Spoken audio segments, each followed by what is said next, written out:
Good evening to everyone. My name is Carlos Corredor, and I am the Latin American Services Manager at NAS. Welcome to our Latin LGBTQ Wellbeing webinar. Thank you very much for joining us tonight. The event tonight has been commissioned by Try London and produced by Brixton Reel Film Festival. Try London are looking to find out how COVID-19 has affected a variety of specific communities in London, including the Latin American Londoners. So have commissioned a survey to better understand our experiences. Yeah, so everyone welcome, and I want to remember that still is time for you to fill out the questionnaire, to fill out the survey, and don't forget that we have a prize draw for a night at the night hotel and dinner for 2 at the Blue Orchid Hotel in Central London. Through this webinar, the questions will come up on the screen.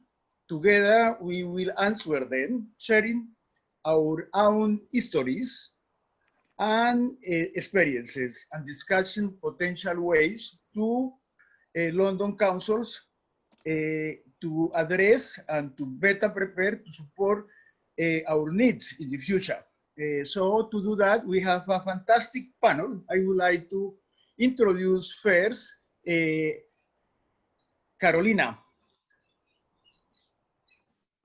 Unmute your microphone, please. Sorry, I didn't realize I was mute. Hi, everyone. My name is Carolina Victoria. I'm the service manager at Latin American Women's Aid. LAWA is a charity that has been working for 72 years, providing support to Latin American women and girls, and LGBT people actually who are victims of gender violence, specifically domestic violence. I'm very happy to be part of this panel. Yeah, just to share our experiences. I'm a lawyer as a profession back in Colombia. Since I came in the UK, I have been working in the charity sector. So I got experience working with gender violence, working also with adult social services. Basically, that has been my experience. And also qualifies as a human rights practitioner working especially with women's rights. So that's why I'm working in the sector. Thank you.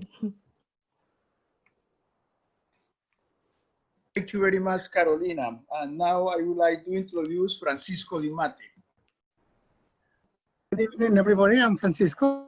I work for the Latin American Disabled People's Project. I'm one of the community advice workers. One of the areas we work is with people with disabilities, physical or mental disabilities and their families. And the other area of work is for the Portuguese and the Spanish speaker community. So I've been involved with the community for the last 15 to 20 years. I started volunteering with Carlos, actually, very long time ago. And since that, I'm still here working with the community.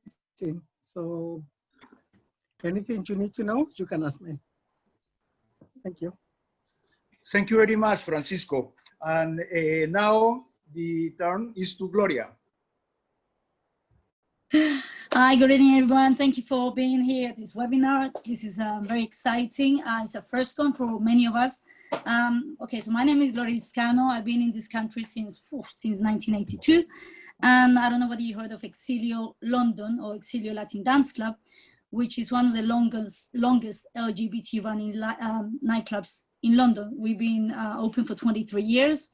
It would have been our 24th year here in September on the 20-something. It would have been our 24th birthday. And what we are is, apart from being a Latin dance club, we're also like a social hub, a safe space for the LGBT Latinos in London to come and gather. And also we are the voice of many of the LGBT Latinos in London. Thank you. Thank you very much, Gloria. And now the turn is for Raul Pardo. Please, Raul. Hello, everyone. Welcome to this webinar.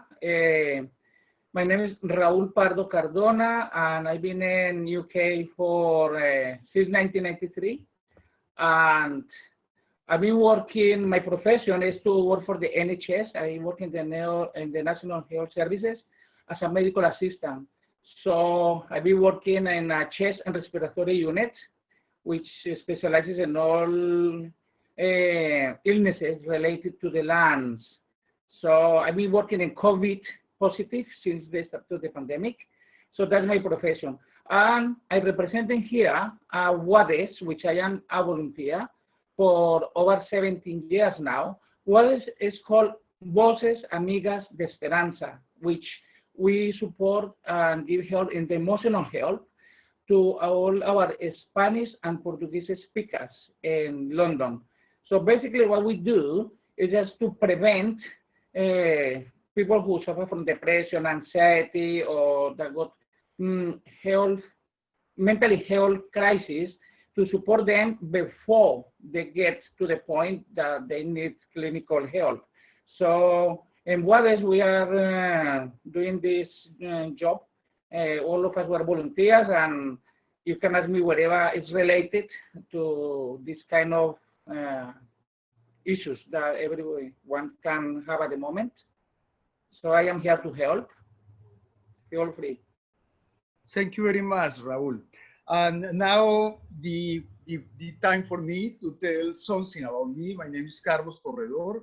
I am working at the moment as the Latin American Services Manager at NAS. I have been working in the sexual health sector for 25 years, and I have been working specific with NAS for almost 21 years. I have been in this country for around 30 years, and I always, since I was a child, have been compromised socially to help other people and to help to improve the lives of some people. In our case, we are doing this from the sexual health viewpoint, and our mission is to help the Latin Americans that have confronted some issue with their sexuality, or they are experiencing some health problems related to sexual health. So that's it. I hope that everyone enjoys tonight's webinar. This is a very good opportunity for the people that are watching to us to clarify situation, to clarify issues, and also it's very important that the people participate and press us to sort out very good questions. Okay, so everyone welcome, and we are going to start with the first question. So please, Alice, could you place it in the screen? Yeah, what has helped or made it more difficult to cope with the pandemic and social distancing measures, including lockdown? I would like to start with Raúl. What could you tell us about that?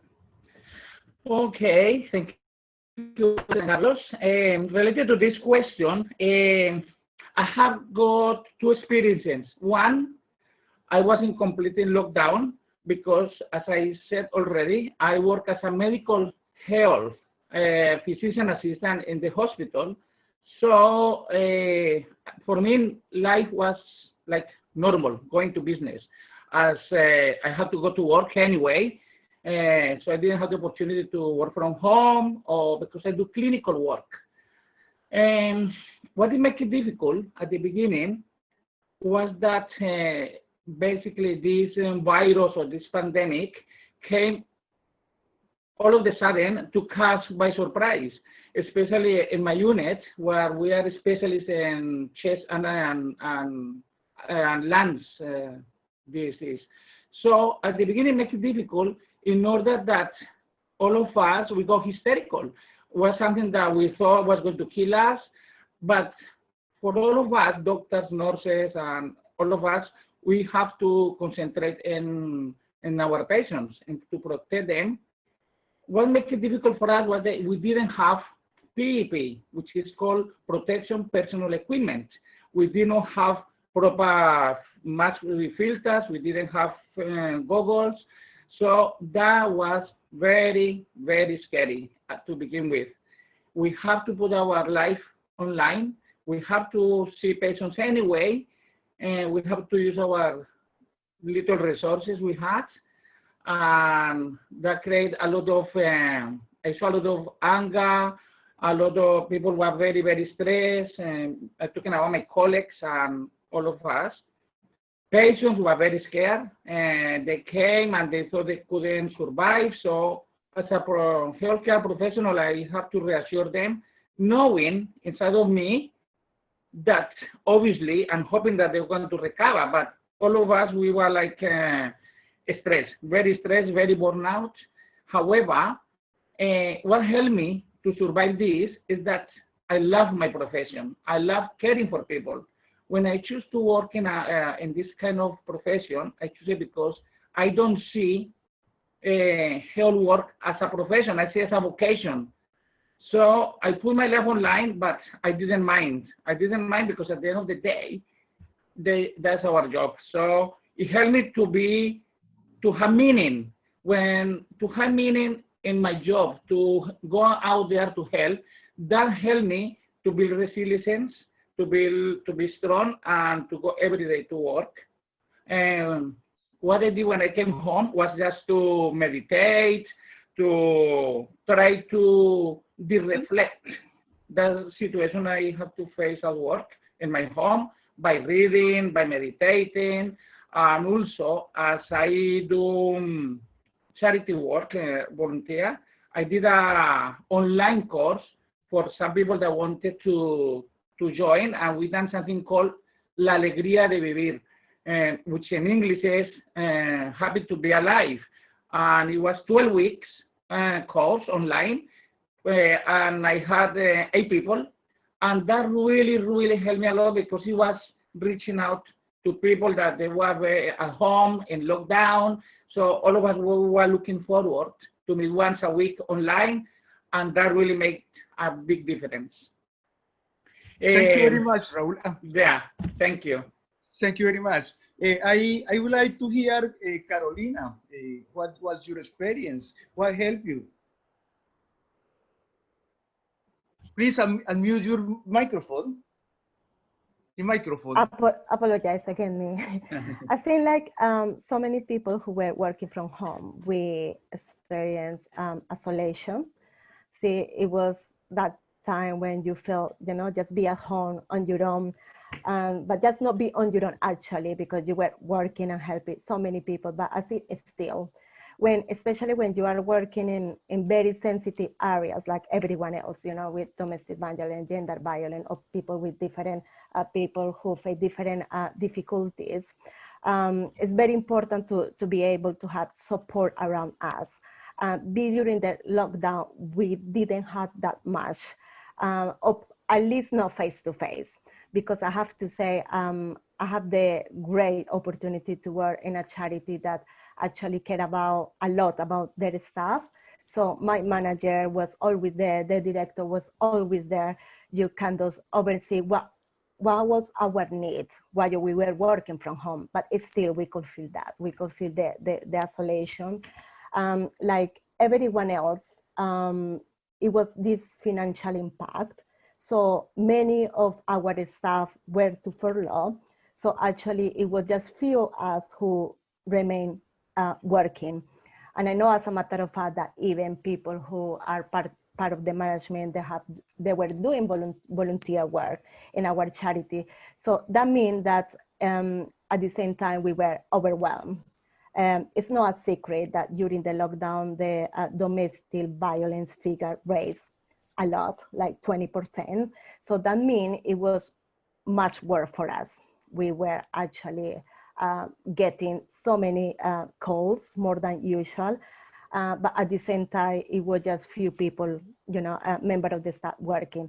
So it was very overwhelming. At the same time, at some point, we could feel, or I could feel that a part of being, working on my own in a sense, I was actually having so much to do. and in a way feeling that even though I got that support from our organization, still it was a lot to take on. It was a lot not only with regards to the impact of the pandemic, but I will say the impact of the other pandemic, that it was, you know, the domestic violence that so many women, girls, people from the LGBT community were facing. So it was quite difficult, but at the same time, as I mentioned, I had a great support from a charity. And also, I have to say, the community-based support also helped. So I'm talking about probably other people who were within the voluntary sector, kind of helping each other, helping to for us to be able to provide the support that we have to provide, and yeah, the support that we want to provide. And I say similar to Raul, since that helped me a lot was probably to, you know, after work, just read, meditate, or even in the morning, just before I start working, it was just go for a long walk and be able to kind of, you know, think about how the day will be how I'm going to be taking the day, knowing that I will be starting probably at 8:30 in the morning, and probably I will be finished 7 o'clock, 8 o'clock, or even sometime 9 p.m. So I think it was like kind of, in a way, learning how to become very resourceful, how to know ourselves, and actually implement all that kind of practices that we know that it could help.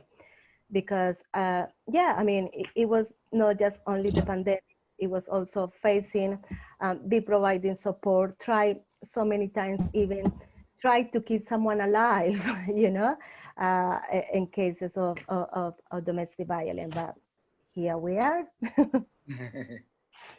Yeah. Thank you very much, Carolina. I would like to ask the same question to Francisco. How was your experience? What helped? What did you what was worse for you during this time? Well, I could say, well, in my personal experience, what was difficult was to identify my personal space, my home space, and my office space. I think that was the biggest struggle for most of us, especially for me. So what helped me to identify what were the needs. And also I learned how to unplug. So from 9 to 5, I was working, I was doing the best for the community, but after 5 was my time. So I learned not to take other people's problems into my home and into my life. I think that was the biggest challenge, and it's still a challenge because we are still in pandemia, we are still unable to provide all the services for the community in a face-to-face basis. The other difficulty was the technology, because we Latin Americans, we love to see face-to-face, and we believe in someone when you are there. So what was really hard for the community was to learn that Francisco wasn't there physically, but have to trust me that I was doing my work through my mobile phone. Because sometimes they couldn't even hear my voice, but they have to follow a text message. So it was really, really challenging, and it's still challenging because I deal with people with all kind of disabilities and all kind of ages, especially for the elderly. Elderly still cannot accommodate technology and the new way how we work through COVID. So it's been really difficult for everybody, not only for me. Luckily, I managed to overcome, understanding the lockdown, understanding the whole situation, and understanding people's needs. But the more important, I think, even from today, the social distancing. People and myself are struggling. We cannot give a hug, we cannot shake hands, and we cannot give the comfort to people. Like every day I hear the stories. One of my clients' family dies in the UK, in Spain, or back home, because the people who see us is from all Latin America and Africa. So we cannot say, oh, we are in a bad situation comparing to these ones. So I think for everybody is, the sad points is like we cannot do anything. Only what we can do is to listen to people and to be available to listen. And I think what people need at the moment, the need is to have someone to talk. We don't need to say anything, just to be there and to listen to people. Because we're still struggling to be able to talk or to say things from our mind, or just say things because we need to share to somebody else. So lockdown is teaching us a lot, and we need still lots to learn. Thank you. Thank you very much, Francisco. And now I would like to have the contribution of Gloria, how you cope with the lockdown, especially for someone that is so sociable, that are always with people, how you have been managing to the isolation and the lockdown. Well, it was a very difficult time for me because being self-employed in the entertainment business and a nightclub, we were financially, we knew that we were going to struggle because everything was shut down, no income stream, thousands of people in the same boat, or thousands of self-employed people in the same boat, and having to find, ways of how do we support ourselves? What can we do? So I had to learn the system. How was I, to get some support from the government? How was I, how I was struggling to survive, being in a private renting. So that was one. That was my major thing. Second of all, splitting up from my wife. So I'm actually living by myself. Then that was a new thing, because if you got your partner, then you sort of work together in this, what we call isolation. But I didn't have that either. So I was completely by myself. And then watching the news 24/7, bombarded. So many people died, all these figures coming up. France, that amount of people, Colombia, everyone was bombarding me with very negative information, which creates panic, especially if you're by yourself. So that, it creates a lot of panic, a lot of negativity. So I sort of had to step back and think, okay, how do I overcome this? How do I overcome my finance? How do I create a new way of making an income? How do I keep myself busy? Because you need to structure your life in order for you not to go not to lose your mind. So I wouldn't. One of the things that I sort of missed the most was that because we're Latin people, we're very tactile. We love hugging, we love kissing, dancing, and we didn't have any of that. So the social distancing, which is, I see more as a physical distancing, because obviously we can see each other virtually. It's not the same thing, but it's it's not like a virtual kiss. It's not like a real kiss or a real hug. So I started thinking, okay, what can I do? And then a friend of mine in France, who's a DJ, he said to me, one of the big famous DJs here is doing 1 hour a day of music. Why don't you do the same? And I was kind of contemplating the idea of doing 2 hours on a Saturday late night, like to bring Exilio to your home, that kind of thing. But not to make any money out of it, but just to give me the ability to play music, because music is my passion. So I said, I'm going to give it a go, and just, I'm going to play 1 hour of music and see what happens, see what the reaction is from people. I was completely gobsmacked with the amount of positive feedback that I was getting from the people, because they were saying, you give me throughout the day, is like heaven, like I'm working, I'm doing things, so I got nothing to do, and then I know at 2 o'clock you're going to be playing the music for 1 hour, and then Saturday same thing, I was playing music from 8 to 10. So it just gave me that, for my mental well-being and for other people, I was helping them through my music, through the energy that I was giving them, and it was helping myself, because again, being at home by myself, finding myself with financial problems, finding myself with no wife, finding myself along with a cat. I had to find a way of keeping myself busy. And then I also focused myself mentally, physically, and spiritually. I think everything combined. I started finding my way, myself, and it was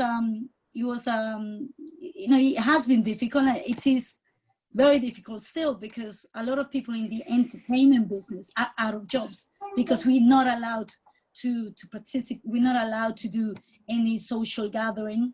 You know, nightclubs are completely closed, bars are open.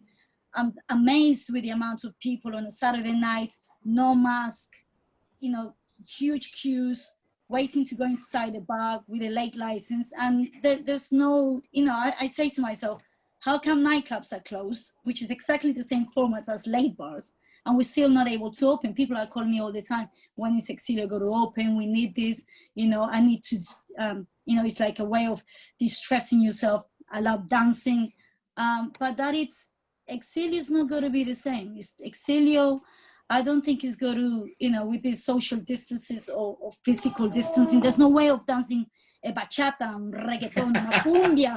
You know, I tried it, honest to God, I tried it at home. I got a 2 meter stick and I was dancing with the door, and I'm thinking, you know, you need to have that connection.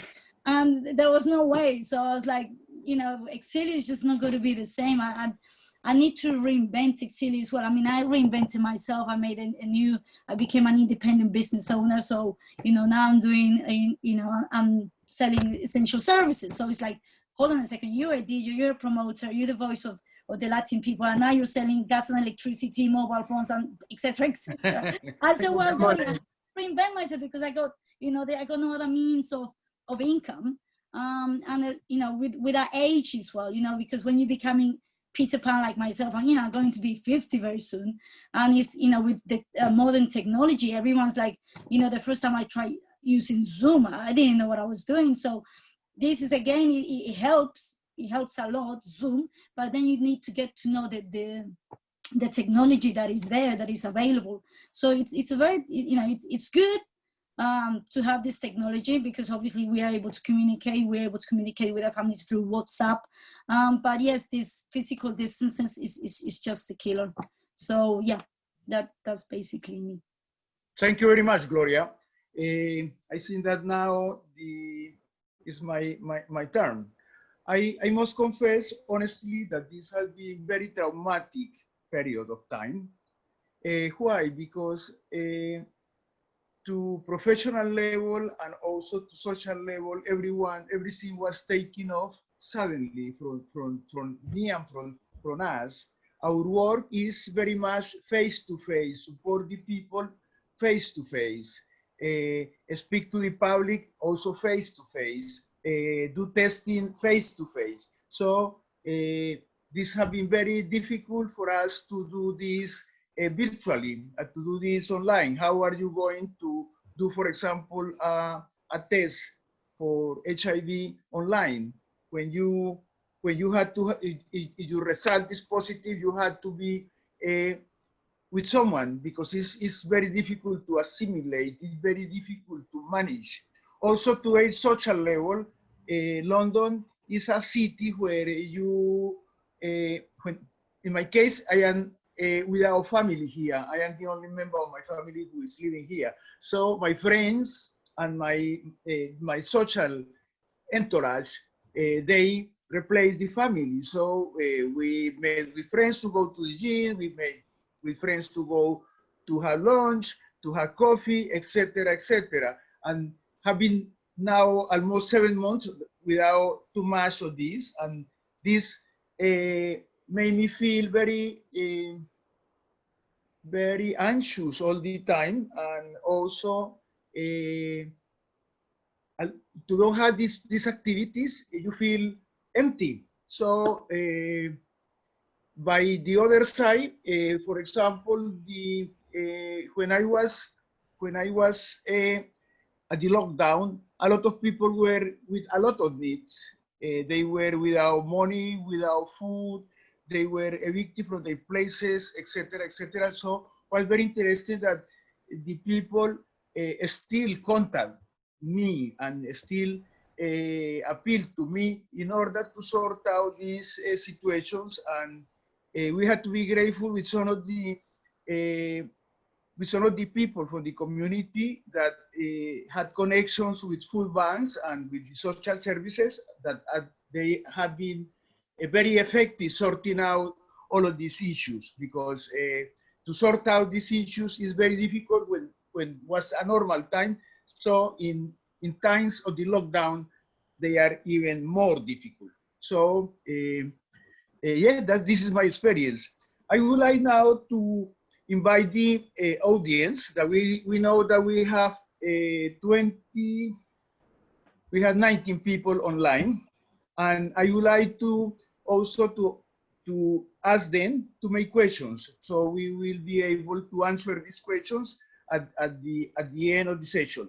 And also this is an LGBT forum, and I think that now it's very important for each of us to give the audience and to share with us our pronouns. So I will start with me, and my pronouns is he and his. I think that we go in the same order. Raúl, please.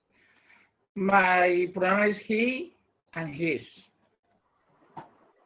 Carolina, please.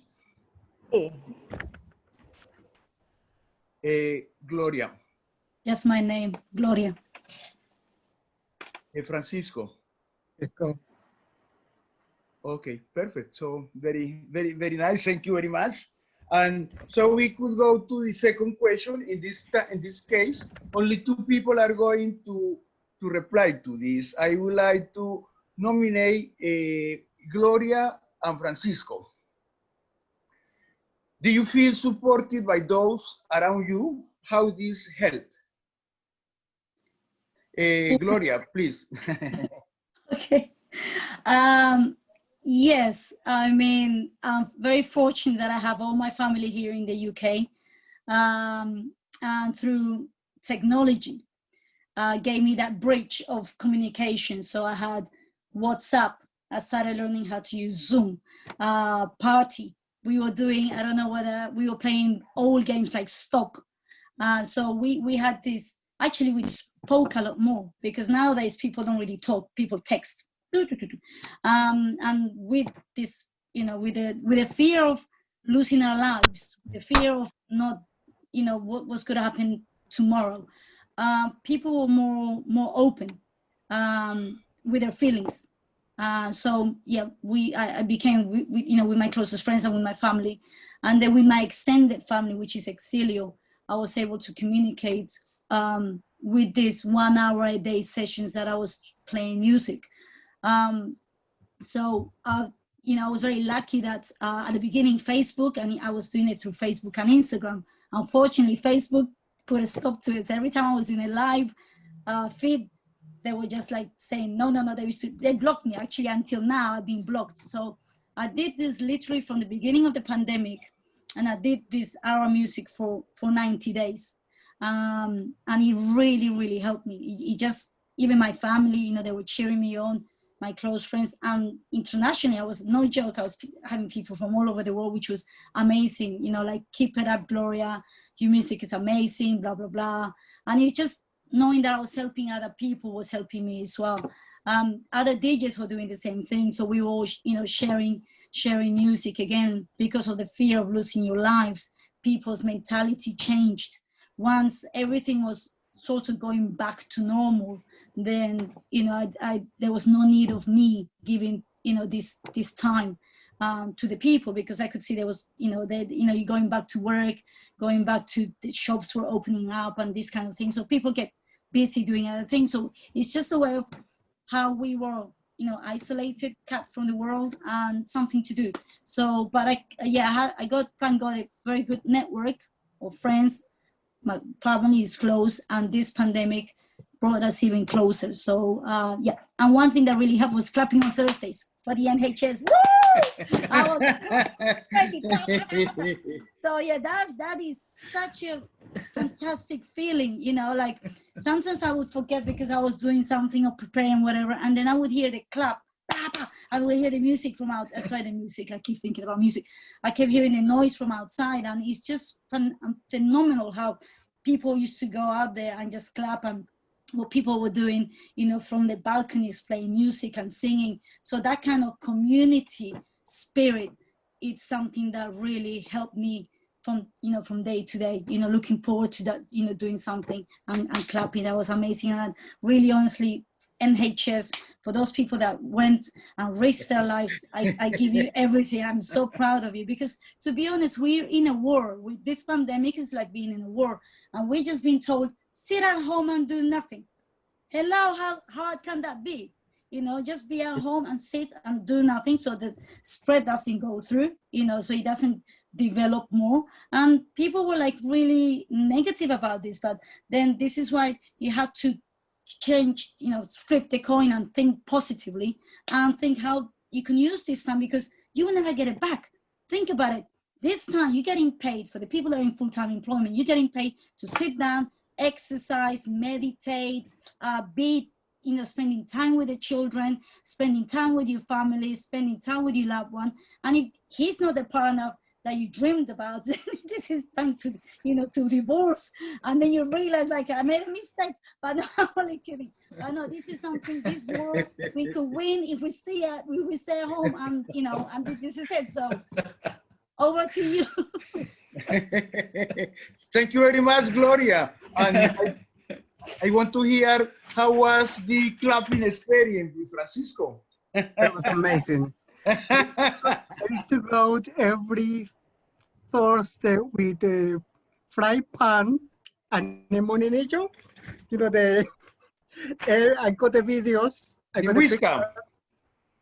Yeah, every single, that was my weekly routine. And also have to say I've been blessed because I have a partner.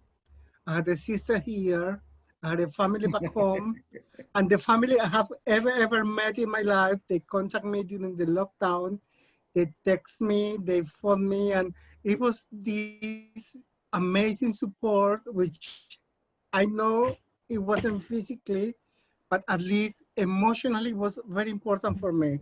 So also in my workplace, for my clients, I managed to have a good relationship with clients. They used to email me, even text me. They used to call my office to ask for Francisco and to send me nice messages. That was very, very comforting and also very motivating. And in the other hand, also I managed to have support from other organizations, not mainly for me, but for the people I was working for, you know, for my clients.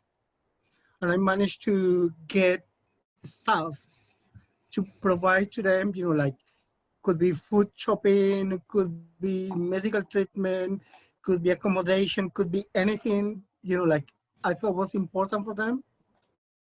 And I think the more important of that question, Carlos, is like, I managed to build a new relationship with friends.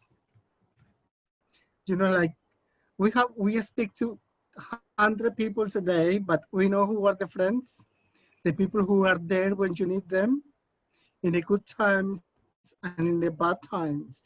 Because yes, even though it's nice to get a phone call or be in touch with someone in your life, but the real friends are the ones that count in this moment, who are there when you need them for moral and emotional support. Yeah. And plus with Carlos, yes, we've been in contact during the lockdown. So it was very, very nice because we know each other for almost 20 years. Yeah. And I think I'm happy also what another comfort is through Zoom. I'm learning how to deal with technology like many people.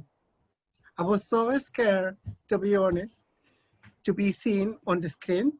Okay. Because it's always, oh, I got a wrinkle, oh, my hair, oh, my face, oh, look at this, look at that. And I was so scared to face that, to be honest. And I don't know if that happened to you guys, but even today I was like, oh my God, last night I couldn't sleep. The light. I don't know. So, you know, a bit of makeup, but it's still like, is the makeup correct? You know, like, do I look okay? I seen that everything always that to make you feel better. Doesn't matter. We have license to do whatever, and in doing that we feel well. I have to say, at 50, why not? I have to say, at 50, I feel fantastic. It's your new 20. And thanks to God and to everybody, we are here. Thank you very Carlos. much, Francisco. This is amazing to see a friend like you of more than 20 years, or Gloria that is 25, 20, something like that, that we know each other. So these are friendships of the whole life, because Forever. in London, the friends are very important. Okay, so we are going to the question number 3. And Sorry, Carlos. I think we got some questions in the chat. yes, but we are going to answer them at the end. At the end. At Okay. the end, yeah. Yeah. Thank you very much, Carolina. So the question number 3 is, how can the experiences of marginalized group be fed into health, mental health, and social services to be better prepared to support them in the future?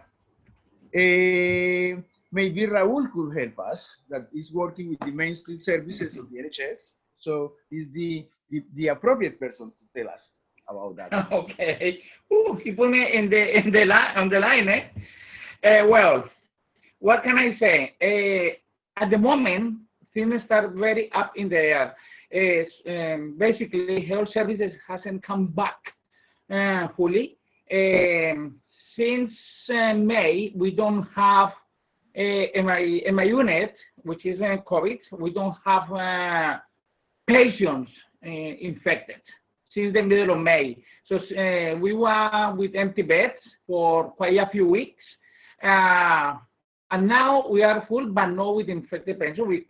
Basically, we're back normal to business, having patients with the lung conditions or whatever. Obviously, and these outpatients went back to work, and all these kind of services is not provided full services yet, because obviously we preparing what they say is that it might second wave might come on the way. So obviously everything has been very, very slow. So in that sense, that's what I can see, and that's what we have to communicate with the managers by email. However, the advice I can give to my community and to everyone is to be healthy. How can I be healthy? Is go for run. Exercise is very, very important, to go out to exercise and to take good vitamins to boost immune system. Vitamin D and C are the most priority. Why? We're facing now, winter is coming, and our vitamin D levels are bound to come down, especially communities like us that are coming from a very sunny countries. In England, it's not much sun, and if our vitamin D is low and our vitamin C is low, we are doomed. Because we are a little bit concerned because in this period of time, we always have people flu and all of these kind of things. So we're just preparing how we're going to face it, because a lot of people are going to go into hysteria, because a lot of people are going to confuse, is this COVID-19 or is this going to be flu? So basically, we have to be defeated the main virus. And what is the virus? Fear. Don't be frightened. COVID-19 is not killing. It's killing if you are over 60, 65 years old, if you got immunodepressant illnesses like diabetes, like a lot of conditions. So if you get this and your immune system is low, it's bound to affect you badly. But COVID-19 is not a killer. And in that sense, I want to say this, because I work in the NHS, I work in COVID-19, and by my experience and some colleagues in other hospitals, we're facing the same. It's the media, the worst virus ever. The media is basically taking out this of context. BBC News, Sky News, like Gloria mentioned it before. When you are in lockdown, being fed all this negativity, people watching up all the time, the numbers, that is not real. I'm sorry, it is not. And I took it by my own experience. That's the only thing I can say, is by my own experience. In my hospital, I work in 2 hospitals, and it hasn't been that bad. It was bad the first 2 months. After that, not.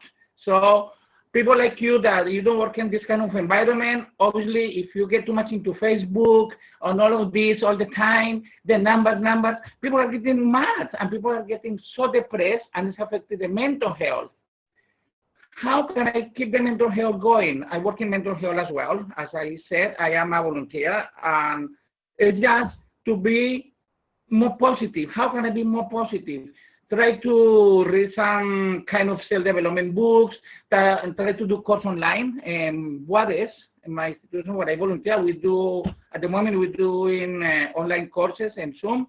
But the experience I had with this group of people that we done it was fantastic. We've been meeting twice, and the last time we met was last Sunday. We went for a picnic to celebrate to be alive, to be healthy. So that's the only way I can say is just try to get out of the negativity, look after yourself. Obviously, the virus does exist, but not as bad as the media is painting it. So just do your research.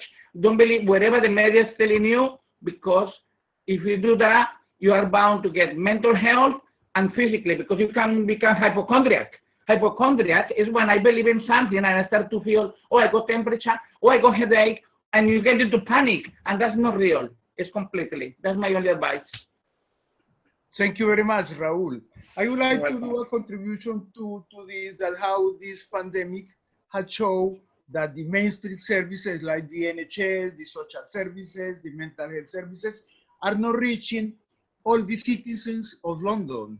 How many people are out there invisible to these services? They are not registered with the GP, they don't go to the clinics, they don't go to the social services, and they are people that deserves, if they are here, they deserve to be included and to be provided with services as every civilized and democratic country in the world must do. It's an obligation, and I see that the health, the right to have a decent life is very important, and we need to campaign and we need to address this issue, because I have seen a lot of people that are experiencing illness, experiencing different bad situations, and we are in a first world country. So I see that this must be addressed as soon as possible. And now this pandemic has shown how many people are there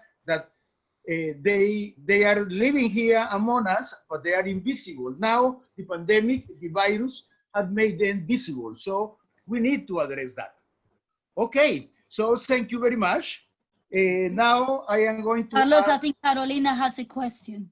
Okay, Carolina, please. I think, no, probably I would like to add to the point that you just mentioned, Carlos. I think that, yes, we have to recognize that mainstream organizations, statutory and non-statutory, they did their work during the pandemic, but it's still, BME community like us were very much invisible. I think the big support that our community received, it was actually from us.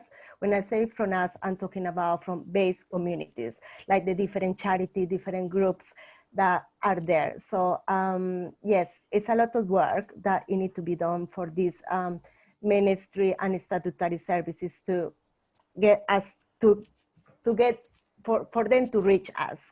And I think part of the work is not just from them, but also from us. When I say us, it's people like who are BME community. We are working within these statutory services. You know, like for example, Raul, you are in the NHS. Francisco and I and you, Carlos, and also Gloria, who got connections, and we are working in partnership with this different organization. And I think it was very noticeable. We were talking, Carlos, before, I think this morning, where we say it was thanking to our own community that our people and us, we be able to kind of face all the difficulties that this pandemic brought. It's still there. So I see one of the important things about these spaces, like the one we are participating today, is actually for us to be able to share our experiences as a BME communities. What are the situations that we are facing, and what we really need to work together to be able to reach these other services, and for that services to actually reach us. Thank you very much, Can I Carolina. add something, Carlitos? Yeah. I think, Gloria. Gloria. Unmute your mic. Can you see? Okay. The one thing that I like to say is the main thing about our community is the language barrier. Because there's a lot of people here that have been living here for many, many years and they don't speak the language. So A, how do they find out about the services? B, they don't speak the language. And when they do find the service, the people within that service don't speak the language either. So that is, to me, a problem, a huge problem on how do we diffuse information? How do people know about NAS? How do people know about LAWA? And so on. How do people know about Exilio? We, as small organizations, we should be giving bigger support from the government in order for us to diffuse, because we keep people within the community.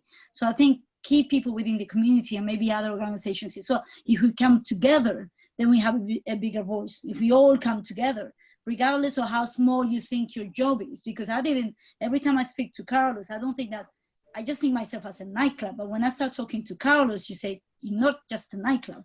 You're doing a lot more than just a nightclub. And then I started thinking, I said, actually, wow, yes, it and this was it was shown to me throughout the shutdown, the lockdown.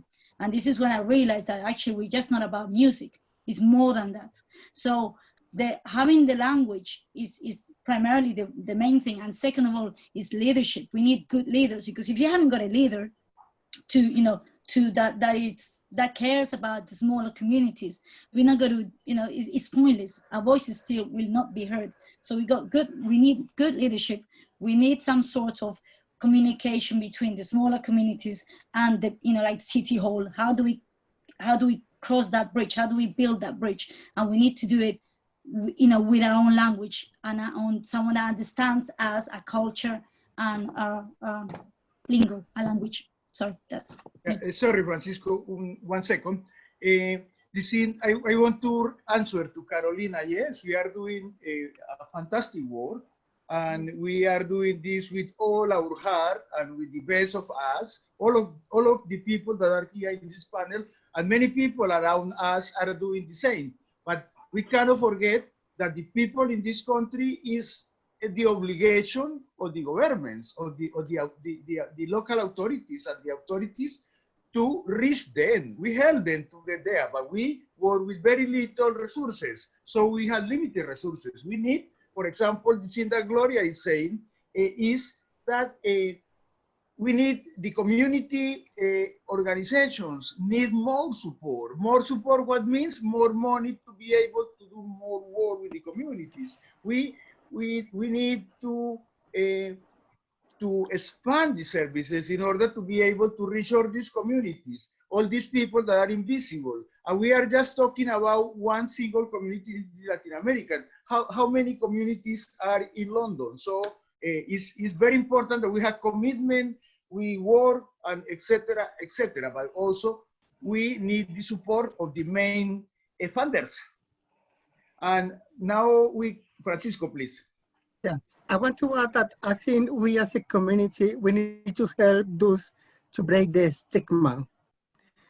Until today, September 2020, there is so much stigma for being Latin American.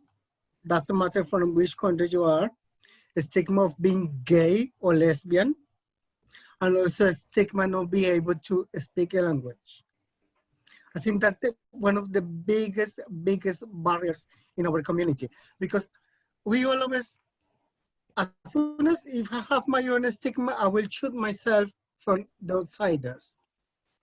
Secondly, everybody become my advisor, and they become to give me their own advice.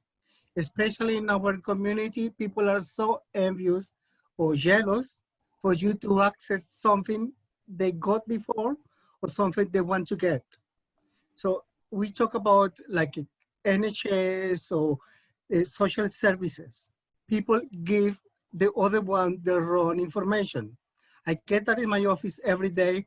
They always tell me, I want to get what my friends got. And my reply is, did she tell you or did he tell you how she got it? No, she only told me to ask you to give it to me. So it's like a stigma. She never explained, or they never explain why they have something, but they want them to just crash with the system because they know they will not get it. So it's a stigma of being able or not entitled to, because I'm a foreigner, or because I don't speak the language, or because I don't know anybody. So I think that's what we really, really need to work out. Carlos has amazing services. Lawa, Exilio, and there are many Latin American charities that we support people and people never hear about. My charity is 30 years old. And people say, oh, I didn't know you exist. I've been in London for 40 years. I said, like, excuse me, this, 20, 30 years is a long time. It's not like it was set up yesterday or during the pandemic. So it's the stigma of, like, I want that, I need that, the pertinence, rather than say, oh, I'm not entitled to. So that's one of my contributions. Thank you. Thank you very much. We are going to go to the question number 4. I am going to ask you all to answer very briefly because it's already almost 8 and we have 6 questions to go through. So I am going to ask only one person to answer one of these questions. If someone else have a contribution, please be very brief, okay? So the question number 4 is, what changes are needed to make London a more inclusive place to live, work, or grow? I would like to ask to Carolina, please. Please unmute your microphone. Sorry. Just very briefly, I think we definitely need more strong connected communities. With that, I mean that London, talking particularly about London, we need to be recognize the different communities who belong to different backgrounds, to be able to give the opportunity to BME members to participate in different spheres of lives. With that, I mean in the public and political life. I know we have the opportunity to have a very, recognized member of the Latin community being part in the local political life, but it's still a lot to do. I think if we don't manage to get ourselves there, it's going to be very difficult to get our rights and get our voice heard. So I think a strong connected community is needed. We really need to be able to put ourselves in those spaces when we can make the community really, really visible. Social integration, Gloria, you were mentioning before, and we need to start foreseeing that. It seems to be very basic, but actually not. Languages are very important. And it's not just about because we live in England, but the reality is that we need to be able to speak English, to be able to communicate what we need, and to be able to understand and take part in all important decisions, and take part in what living in London means. So I think that probably have that integration and be able to learn the language, have the opportunity actually, and that is something that, as you mentioned, Carlos, before, it's one of the things that actually the government should provide. And it's not just for the Latin community, it's for any other BME communities. We are here for different reasons. Some people are here not because of their own choice, but because they have to. So the host country should be able to provide that minimum thing, and that should be to be able to learn the language, give us the opportunity, give us the space to interact and has the opportunity to actually participate more actively, so we can actually grow and we can actually make our community more visible. Thank you very much, Carolina. I think that my opinion in this point is that in the case of the Latin American community, we need to be recognized as a minority ethnic group. And in this way, we will be able to get appropriate culturally, linguistically, and in religious way services. The people that understand all the topics that we are having. Thank you very much. We are going to rush into the question number 5. Because we have very interesting question from the audience. So this will be very good to be able to sort out with them. So please, Alice, the question number 5 is, what do we need to have in place to listen to the histories and experiences of all Londoners, which will help to develop support around your needs. I please can ask to Raúl to answer, please. Okay, as I understand this question says, what do we not have in place? This question means what we don't have, but we do have, represent what and what is we see all kind of people. It's not just only for the only thing is that obviously you have to be able to speak Spanish because it's targeted to Spanish speakers and Portuguese. So we do have already. We are very well known in London because we do listen to stories. Not just as like you coming just for a cup of tea. Obviously, we have that kind of thing. We have like a group to do activities. But what I encourage my community, the LGTB, is that we have to cross the barrier of stigmatization. We cannot just be part of only one community. If we are LGTB, we have to spread our wings. We have to join wherever, straight people, black people, Indian people. We are in London. This is a magnificent opportunity to open our minds, our possibilities. So my advice is join, I mean, if you want, if you feel that you are frightened of not going to be accepted, our organization called WADES, we are open-minded, all the volunteers, psychologists we have, we can be ourselves there. There's no need to be someone else. So just integrate us, come if you feel anxious, if you feel depressed, if you need somebody to talk to, you can call us. Well, at the moment, obviously, the services are just online because this lockdown, but still, you can join us whenever we open services again, just find a way to join our different services like NAS, like anything. We're in England, just open up, meet people that don't only speak Spanish. Even if you don't understand at the beginning, that open the doors to try to understand our cultures, our views. It's fantastic. That's the only way I can answer. Yeah, for this reason, I always use my door open.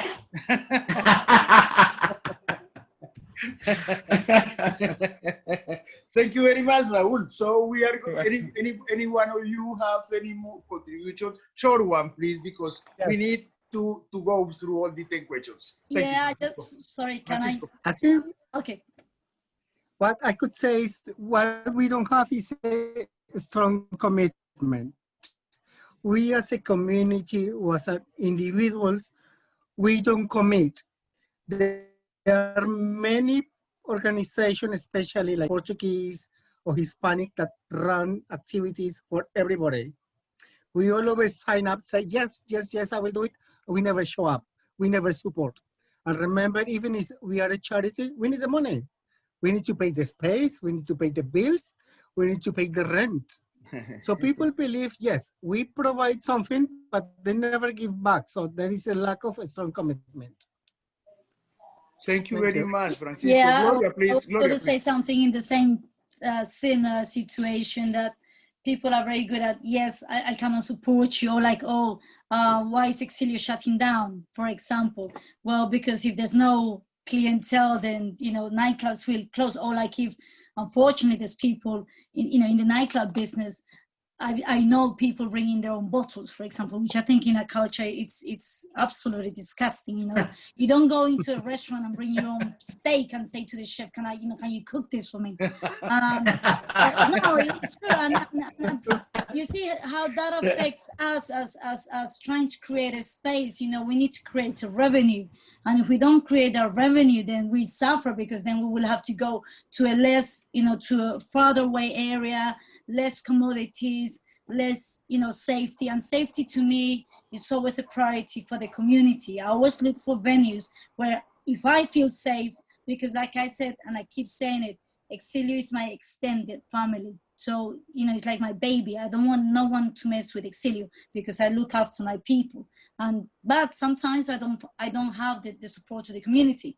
And it's hard, but perseverance is well on the leaders, us all together, because surely more than one time in your day work, you must probably have people closing you down or not giving you the grants that you need and that kind of thing. And you have a bad day. And sometimes we have bad exilios, but that doesn't mean that generally everything's bad. Sometimes I feel like, I'm going to give up. This service is not needed. People don't really require it. And then I start thinking, and then people start sending me messages of positiveness. And I'm thinking, no, we carry on. But yeah, the commitment of people is very important, because it's the amount of information that we sent for this webinar. And some people, and I still called them today and I said, how are you feeling the form? Because I've looked at the results of the form, and they're not magnificent like they should be, because the amount of people that I send information to, just people don't bother. And I said, this is why we suffer, because you always complain that you haven't got a voice. And now that someone gives you the opportunity, uses bombards you with information, you still just ignore it.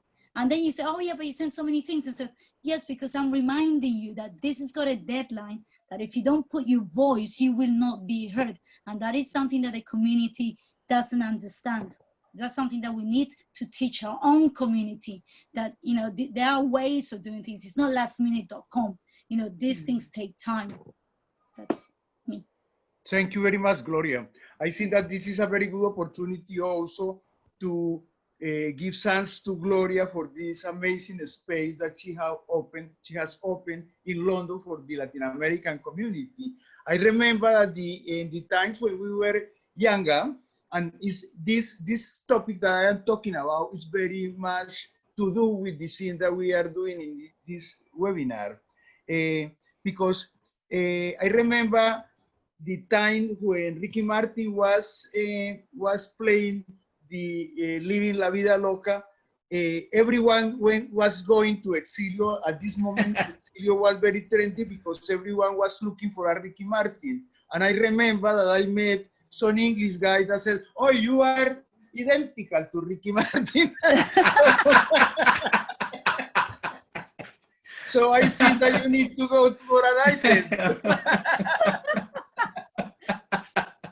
So all of these things are anecdotal, but this shows that when the people want to meet Latin people, they go to Exilio.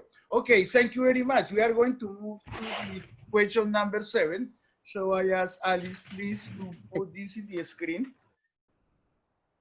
Alice? 7 or 6? 6. 6. 7. 6. No, 7? we've done 5, so 6. Okay, 6. 6, sorry. Yes. Is that very similar? It's similar, but it's different. Yeah, what do we not have in place which will help all Londoners develop confidence in social and mental health support services? I think that the right person to answer this question is Mr. Pardo, that works in the mental health services. Okay, so please go ahead. Well, okay, we do not have enough resources, obviously, because we are a charity and an ONG. So basically, our services run by donations. We don't have like fixed charges, just donations. And obviously, the commitment of, like I said, so many people has been helped by our charity. However, a lot of people know the services are there. However, it seems to be that some people get more important into earning money and get the financial well-being rather than the health well-being, which at the end of the day, I know all of us, we got needs. We need to support our families. We need to support ourselves. However, if we don't have physical health and if we don't have mental health, which is the most important, everything will go down. So we need people that really want to commit. If they want to start like doing a workshop or whatever, they finish it, that they don't postpone it, because obviously I hear a lot of our services, we were very well known, and some users, they say, oh, okay, when this course is going to start? Oh, it's because now I cannot, because I'm paying this, I'm paying that, and then they leave it for 1 year after, 2 years after, and then when they come, they are in real very bad mental health state, because obviously they don't pay attention. Mental health and emotional health is very, very important. And basically, to be committed, we need to pay, like one of my colleagues said, we need to pay water bills. things like this, and we are very lucky to have this. When I came to England over 25 years ago, I didn't have this, and I did have crisis myself. I used to live in a little town in England, and I had some members of my family die, and I have to grieve on my own. Not even any, because it was an English town. I didn't have any Spanish speaker person that I could relate, only my brothers. And now that we have these services over 17 years, just use it in order for us to keep going, because obviously it will come to the point that if people don't use it, eventually we have to shut down. So it's there to be used, and don't be afraid. We have to get out of this stigmatization of mental health. Mental health is not that you're getting crazy. All of us, we are bound to feel down or to feel depressed or to feel anxious. Mainly now, we're living in a very, very bad crisis, very confusing times, because obviously so many things are telling us one here and another thing that we don't see here that doesn't match. So be very, very, very proactive and try to find how to join this kind of services we're providing. That's all. Okay. Thank you very much, Raul. Now, anybody else have any contribution, or we go straight away to the question number 7 now? Okay, question number 7 is, what services do you feel most confident in using or currently use? I would like to ask to Carolina, please. Unmute the phone. Thank you, Carlos. I think this question for me is very straightforward. I think probably us is going to be. I mean, the more confident, if I place myself as one of my service users, I will say I will go to our own community. And it's not because I work with within the community, but actually we provide an amazing support. We know in the differences that we are doing in the different area we work, we know what our clients need. We know the reality. We are specialized services. We not only provide services that speak the same language, Spanish, Portuguese, but we also know about our culture. And that's why people feel very confident to just approach our services. They will come to us first before going to a mainstream organization or even before going to any statutory service. So without no doubt, I will say, the more confident service I feel like I will use, it will be our own community. But again, we are not an island. We cannot work in isolation. And of course, we depend, unfortunately, from other organizations, or we depend about funding and other factors that allow us to be able to operate. So we need to work a partnership. We need to liaison with other main organizations. We need to liaison with government and other statutory services.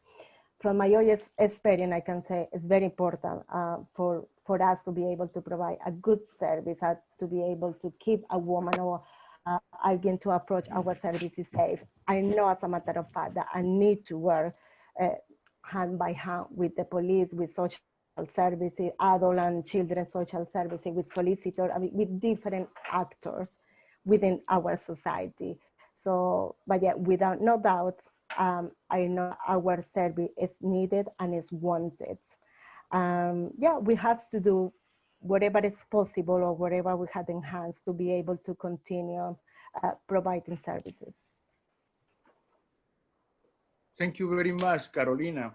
I think that my contribution will be that to use the services, go and use the services. Every time that we need, we have some worry, we have some issue, we have some situation that is producing anxiety on us. We must use the services that are plenty of services, and also we could use the services in our own language. Thank you very much. So we are going now to question number 8. It is, what do we need to challenge leaders with to with to ensure greater inclusion for those who experience health disparities? I think that this question go specifically to Francisco.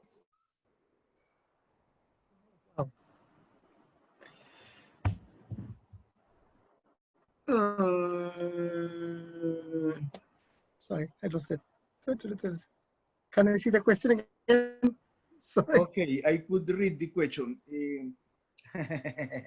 Went What too do we fast. need to challenge leaders with to ensure greater inclusion for those who experience health disparities? I think what we need to do is to make sure that they understand that the community is in need of support. Mental health support, as Raul mentioned it before, is not just physically, you cannot see it. Unless someone has a very strong mental health problems, you see actions. But mental health could be low mood, depression, anxiety, anger, etc., etc. So leaders need to understand that there are so many different and invisible problems that each of us are suffering. And we are not getting any support, not from the GP, not for the community, not for the doctors, not for the families, etc., etc. And what is happening, we see a lot of violence outside the home. Like why people go out and kill other people. They got health problems and no one is being able to identify because it wasn't a need. Or because the person never said to me, oh, I feel low. But sometimes you don't need to say it. You just noticing someone, the way how they speak, the way how they behave, and also the way how they interact with other people. So that's what leaders need to really realize, that mental health problems is mainly invisible. And it's something that is killing our society in different ways. Thank you. Thank you very much, Francisco. Someone else want to contribute, or I go straight to the question number 9? Question number 9 then. Alice, please. Describe a news headline that you would like to see in 1 year's time. This could be a citywide headline or something more specific to you and your community. This question I would like to be asked Gloria to answer. Yes, okay. This is regarding to Okay, you ready? emotional health. Yeah, go. Are you ready? Okay. Okay, first Latinx LGBT Prime Minister. Fantastic. That's the headline. No, not impressed? I was. Could you repeat it again, please, so we ensure that everyone hear it? Sure. First Latin LGBT Prime Minister. Fantastic. That's the headline. Well, fantastic. What the other panelists think about that? Fantastic, no? That was interesting. But I think we need a mayor first. The London need a mayor with the, LGBT or who really cares about, because there is nothing in the city. London used to be, 20 years ago, used to be in the Mecca. Now, you may see sex shops, that's it. And that's not LGBT. Bars are closed, entertainment are closed, etc., etc., etc. So that's what we need to restart, at least in the city, and after to. But remember, if he's LGBT prime minister, he will forget. No, I said Latin. I said Latino, right? To be Latin too. Yeah, Latino, has to be Latino, right? Not LGBT, Latino. That's the so twist. Gloria, go for it, Gloria, and then we follow you. We support you. Go, Gloria, go. Go, I think Gloria, Carolina go. would be better suited for this type of job. But you never know. Look at Boris Johnson got it. Hello. Yeah, that's true. Amazing. If Johnson got it, anybody can get it. Exactly. Fantastic. You see, we will have LGBT Latin American major soon. Okay, so I would like to sorry, ask. Another one. Can I say another one? Yes, please. There is no racist place. Yeah. We abolish the racist. Racism. Okay. Racism. Because And I say that's very, very, very, very, very, very, very important. And I think representation is also important. My workplace every day. I can't hear you. Carolina. No, I was saying that representation will be very important. Yeah. Representation will be very, very important. And, Yeah, probably I will say equality and diversity matters. Now that we are talking about, equality and diversity matters. That will be my slogan, if I have to say that. And that I will include LGBT, I will include women, I will include BME communities. So that will be my slogan. I think that if we want to build a more fair society, every community, every had to have a representation and a voice to represent them within the mainstream society. Okay, thank you very much. We are going to go to the question number 10. So please, do you think it is possible to build back better and fairer? I would like to ask this to Raul that have been quiet for the last few minutes. Well, I do think I am by nature, by real nature, I am a very, very positive person. Even in the most, we call it in logotherapy, we call it to be positive even in the most dangerous and most, how do I say, we're living at the moment in a very dangerous time. When I say dangerous, I mean about media, information, about a lot of things. So we have to be very positive, even though we are living in a very, very strange times. How can be that possible? We need to be positive in order to build up, to be better and fairer from there. Because when we concentrate only in the negativity, in the dark, and don't forget, there are two sides to the coin, two sides to one coin. So we cannot just focus on only one side, because then we will be missing out the other side of the coin. So we cannot focus just on only one side. We have to focus on what is possible to take out of this crisis we're facing at the moment. How can I make myself better? How can I contribute? How can I get in touch with my own self? How can I make myself better and doing something, be more proactive, helping others, helping myself, helping my family, learning something new in order to keep the brain going. And so many things out there that if you are in lockdown, you can do a course online, you can do so many things in order to make a better society, in order to help each other, because at the end of the day, to be honest, I don't believe much in the government. No any government, no just here. Worldwide, for me, government, I distrust them very much. We have only ourselves.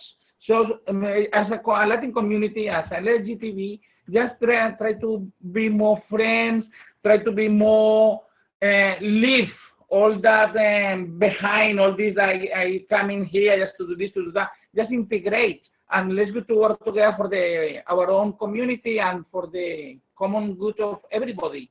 Okay. And that is how we get better. Thank you very much, Raul. What do you think, Carolina? Yeah. You see that it is possible to build back and better and fairer. What we have to do, please be brief, because the time is getting too over.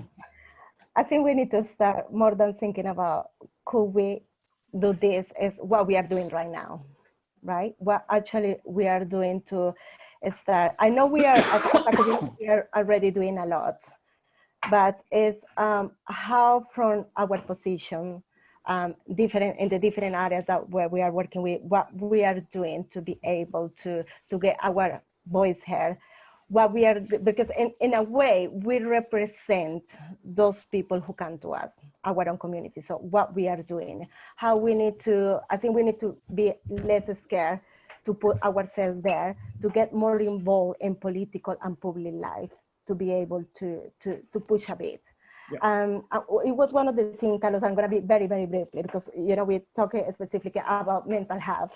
But in question number 8, one of the things that came out to my mind when someone was talking, I can't remember who was, it was about the data collected that they probably the NHS have with regards to the mental health minority groups. They actually know about our realities. The fact that we actually face racism, discrimination, talking about LGBT community, hate crime, gender violence, that actually have a big impact in our mental health. So is that data collected is actually the NHS or any mental health services know about all the situation that we face and how this actually impact in our mental health. And it's actually our culture, our faith related thing taken into consideration when it comes to provide mental health support. So I think because we have to recognize that any other communities, religion is part, like even if we like or don't like, this is part of who we are. So it's actually all these things that we face on daily basis in London or in anywhere where we are. It's taken into consideration how that affects our mental health. Is that data collected? So, yeah. Thank you very much, Carolina. Thank you. Francisco, please. Do you think that it is possible to build back and better and fairer? If I become visible, society will be better and it will be more fairer, because I'm there. One of the disadvantages of our community, we are there, but we are not visible. We always hide. We don't represent who we are, which community we belong to. Or we only do it when it's convenient for us, but not on a regular basis. So if we become or learn to be visible, we will help the society to be fairer and better. Thank you very much, Francisco. Please, Gloria, your contribution. Do you think it is possible to build back better and fairer?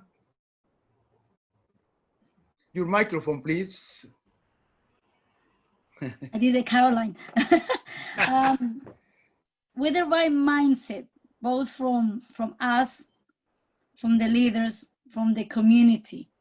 If we got the right mindset, we educate ourselves, we educate our leaders, then I think we are able to come together. But we need to change our mindset. We need to change that chip.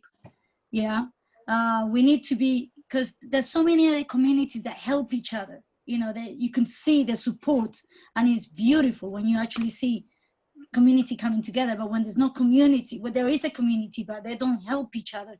It's just impossible, because yes, you might have few people helping you, but it's not all the community. They love judging you. You don't do this, you don't do that, but they don't actually help you. So by changing that chip and saying, okay, what can we do to help you? What can we do to help ourselves? How can we help each other without thinking money-wise, nothing, just thinking about the well-being of other people. Don't think about yourself, but think about other people. Then yes, changing that chip, educating ourselves, educating our leaders, I think that yes, we could go a long way. Yeah, thank you very much, Gloria. If someone do this question to me, do you think it is possible to build back better and fairer?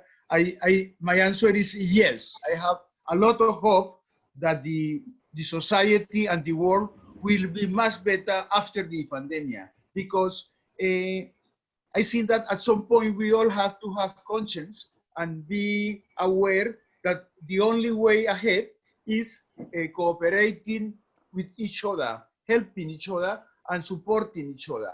And this applies to all ways of life, to all areas of life, also including the mental health.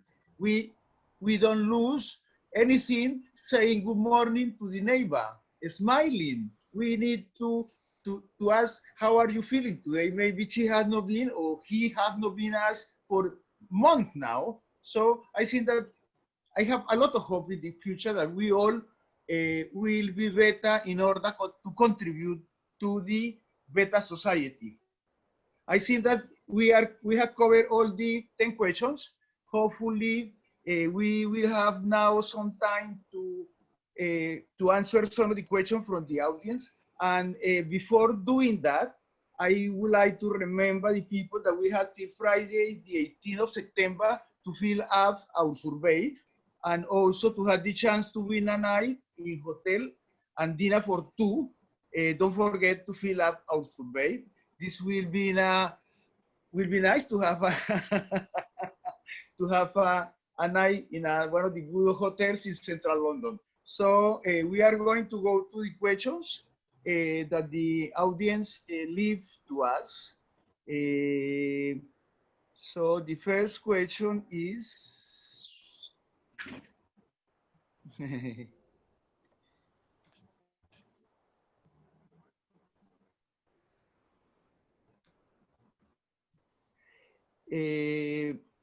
a person is asking, how can we as an ethnic minority support to each other?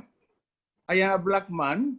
This summer has been emotional for me, but I know that I can't be free until we all are.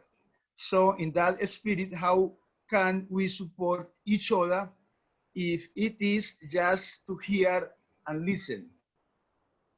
Maybe Carolina could answer this question, please.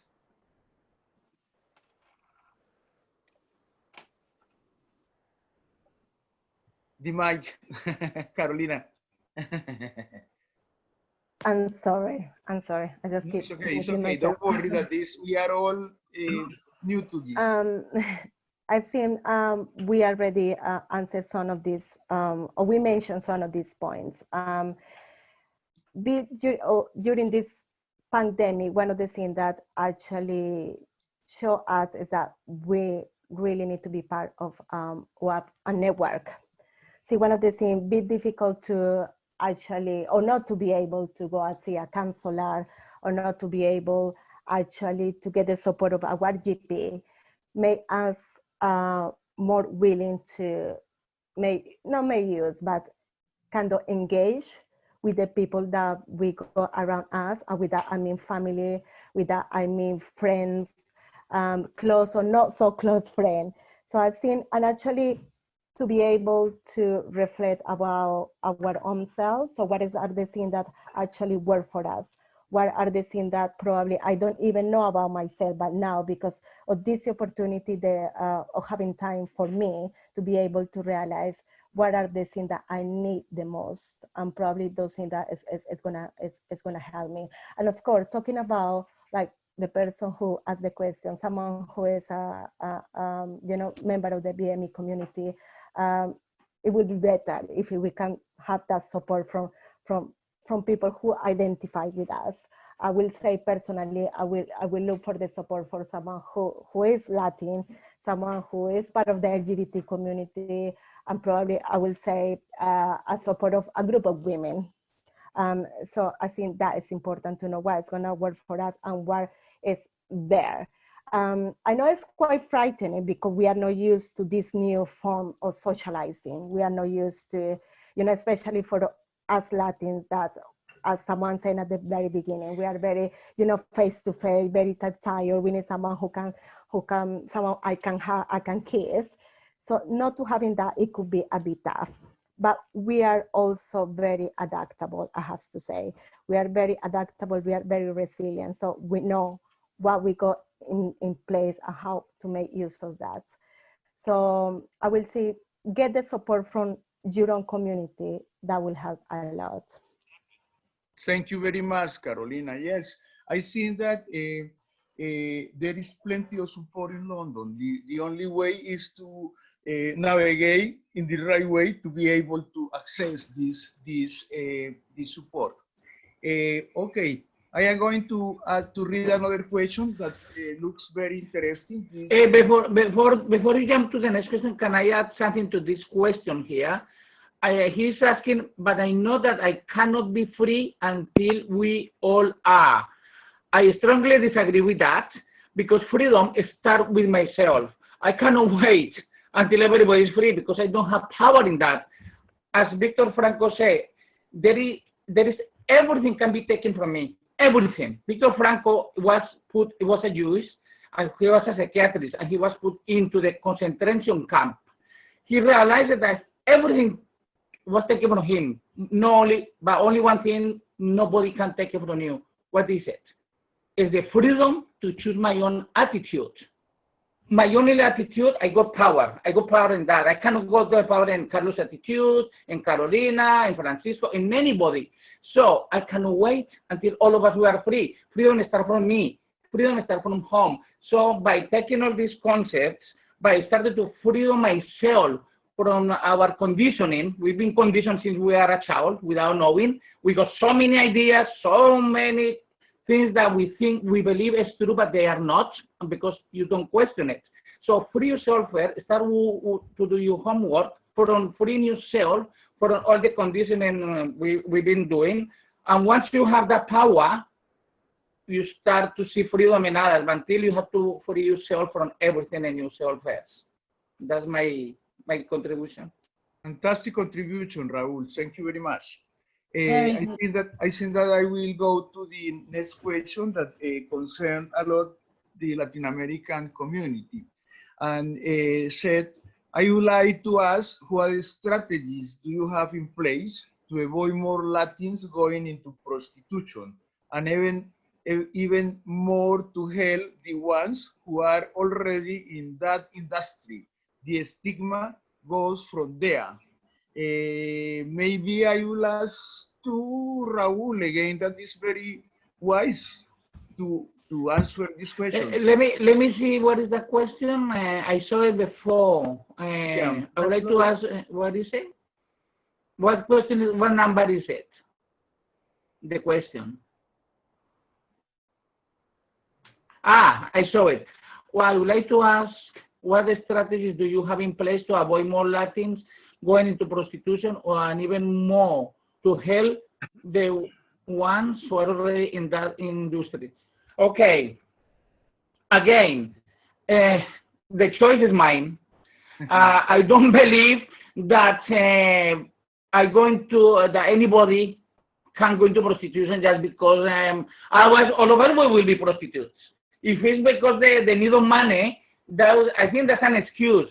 I mean, I'm not here to judge anybody because I don't judge anybody. My purpose here is just to, everybody has to take their own responsibility. If I'm doing something, I cannot take responsibility to the society, to my parents, to my family, because they did this to me, so I am doing that. No, I know there is some limits. We call it in psychology limits. Limits is when you lose someone, or in extreme cases when you facing a separation, a divorce. That situations, that's called situations in limits. However, you got your own choice. Where is money, where is because it's an addiction, for whatever reason, if you go into prostitution, it's your own choice, and you have to take responsibility of that. If you don't like it, do something about it. I mean, we are a proactive human beings, so we have to work on ourselves. We have to do whatever, be more creative, try to explore your creativity, your passion, do whatever you want to do in order not to get into that kind of thing. And it's very important, friends, your network, who you are relating with, who you are going out with, because people have got influence in you. Sometimes, if you are in the wrong crowd, you ended in the wrong way, like criminals, like anything in life. So, if you don't like your way of life, if you are prostitute because you like it, good luck. But if you don't just, there are so many choices. And how to help the ones who are already in that industry? Well, they have to ask for help, because you cannot help somebody that doesn't want to be helped. In order to be helped, you have to reach us. If you are not happy doing that, reach your institution, NAS, that you providing sexual advice and help. Reach WADES. that we can support if you, in the way that you might get traumas or you have very traumatic experiences that lead you to believe that you're leading that kind of life. But reach for help if you don't really want to do that, but you have to ask for it. We cannot just, I mean, you just cannot force you to be helped if you don't want help. That's the only thing we can do. Thank you very much, Raul. Fantastic answer. I am going to go to another question, and I think that we will wrap very shortly. If there is another lockdown, national or just London, do you think it will be easier? So, in what way? I ask maybe Francisco. Well, I guess it will be easier in the way that we will know what to do. I think what is being difficult, lockdown is being imposed without not knowing what to do, or how to behave, or how to be able to be more human and productive. You know, like lockdown appeared from overnight. So like I used to travel to my office. Suddenly I could not go anymore. The office was shut, no computers, no able to do my work. So it was very hard in that experience. In a personal way, if I had my own routine have to be changed. So if it's another lockdown, I think we will be more able to cope a bit easier. At least we know there are resources like technology, like these forums, organizations that can help me not physically, but can support me online, that I can use in my spare time, discover my other self. Like I like, like reading books, do as Raul said, do online courses. Or if you just don't like anything of that, just be in touch with people. Ask what they need. Like your friends may need someone to talk, or maybe if we're able to go out, just to do the shopping and bring it home, or just to do whatever we could do, like lockdown wasn't severe here as it was in the Americas. Thank you very much, in Americas, people were butter because they were out, because they couldn't understand what was going on. So I think it will be easier for me, on my point of view. Don't know for other people. Lovely, Francisco. We are going, I will add, Carlos, that probably we are be working better with other organizations. And I'm talking about my own experience. Probably now government entities, they know that we are more visible for them. So we know that now, if anything happens, they will definitely come to us, because in this first lockdown, the number of referrals that we receive, not only self-referral, but referrals coming for other organizations, except no statutory, increased a lot. So I think the partnership work will be better, probably with other organizations. So that probably will allow us to provide better services to our service users, definitely. Thank you very much, Carolina. Okay, Gloria, go ahead. Well, obviously our service is completely different, and we provide entertainment.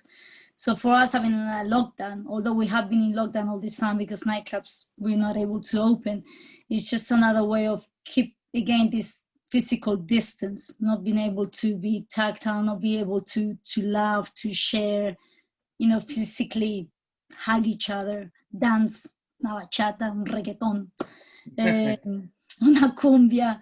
So it's got to be difficult for the because music is in our culture. I was brought up with music, and you start dancing since you can walk actually. So music is within our culture, and it's got to be for myself. It's easier for my being at home, focusing on myself, on my inner self, on my mental health, everything else. But to actually lose again, although I've lost it, and I had the hope that in October we will go to reopen, even if it was a smaller scale, but at least we could come together again. But we have to realize that health is more important, one. Two, we also need to think about the people that are getting much, much older for them, you know, someone who's in their 70s or, you know, 80s, how are they coping? You know, how are we communicating with them, especially if they don't speak the language? So it's not only about, you know, young people are, you know, will always, you know, the new generation is stuck on their phones. So for them, it's just like a normal being at home, stuck with their phones. But with, you know, 35 plus generation, it's got to be, although we know what we're doing, that doesn't mean that it makes it easier. It's still there. The problem is still there. So we need to have focus groups. We need to have enough resources to educate us and for us to be able to help other people as well, the leaders of the Latin community, or the LGBT Latin community. We need to be able to be there, but we need also to be helped. Like I said, Excelius got no funding whatsoever at all. But, you know, I'm whatever that I can do, like for example, with these focus groups or what we're doing today, I'm finding it amazing. And people have replied very positively, thinking this is a very interesting questionnaire. So thank you very much to Brixton Reel and Thrive for giving us the opportunity to have a voice. So thank you. I think, Yes. Gloria, sorry, Carla, I think, Gloria, you mentioned something very important. I think one of the missing part of the community that were lost during this pandemic, it was the elderly people. And precisely for the thing that you mentioned, you know, the everything being done through these new technologies. And also I would say disabled people too, the same reason, you know, probably people being caring from people who had been the abusers and not being able to reach for support, or elderly people not using the technology, therefore not be able to reach the support. So yeah, there's still so many challenges that are there, but at least we are aware of that. So if anything will happen again and a second lockdown, I think we need to say, okay, we have so many things that we already put in place for people to be able to the support. So how we can do now, what it needs to be done now for those communities who didn't manage or who face more barriers when it comes to support. I'd like to give my contribution, Carlos, as well, very, very briefly. Social is more likely that the second lockdown will come. It's more likely. It's not 100%, but it's more likely that will come. My contribution is try to get social media detox. When I say this, Facebook, YouTube, BBC News, all of that is poison. There is, for people who have Netflix, there is a very good documentary about how social media is changing our mind, how it's having an impact without we knowing, how they are controlling ourselves and the way we're thinking. This documentary is called Social Dilemma. Very important to watch. It's a 1 hour and a half hour in documentary. It's in English.